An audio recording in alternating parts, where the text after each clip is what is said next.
السلام علیکم محترم سامعین، ہمارے ذہنوں میں اکثر یہ خیال آتا ہے کہ انسان کے جسم سے روح نکلتے وقت تکلیف کیوں ہوتی ہے؟ اللہ پاک نے جب روح کا حضرت آدم علیہ السلام کے جسم میں داخل ہونے کا ارشاد فرمایا تو روح نے عرض کیا، یا اللہ یہ جگہ نہایت گہری اور اندھیری ہے۔ 3 بار حکم الہی ہوا اور تینوں بار روح نے یہی عرض کی۔ نہ چاہتے ہوئے بھی روح جسم میں داخل ہو رہی ہے تو پھر نکلنے میں بھی سخت تکلیف ہوگی۔ یہی وجہ ہے کہ بعض روایات میں ہے تب نور مصطفیٰ صلی اللہ علیہ وسلم مبارک قالب یعنی کہ وجود جگمگا دیا گیا تھا، یعنی وہ نور پیشانی آدم علیہ السلام میں امانت رکھا گیا۔ اب روح آہستہ آہستہ داخل ہونے لگی۔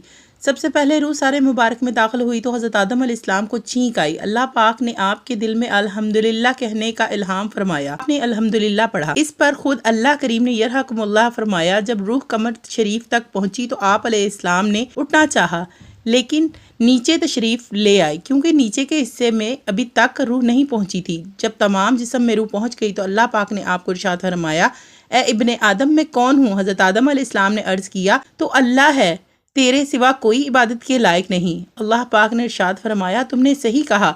ترمذی شریف میں ہے کہ اللہ پاک نے آپ کو ارشاد فرمایا، اے آدم فرشتوں کی اس بیٹھی ہوئی جماعت کے پاس جاؤ اور کہو السلام علیکم۔ چنانچہ انہوں نے السلام علیکم کہا تو فرشتوں نے جواب دیا، علیک السلام ورحمۃ اللہ۔ پھر آپ علیہ السلام اللہ پاک کی بارگاہ میں واپس حاضر ہوئے تو اللہ پاک نے ارشاد فرمایا، یہ تمہارا اور تمہاری اولاد کا آپس میں اسلام ہے۔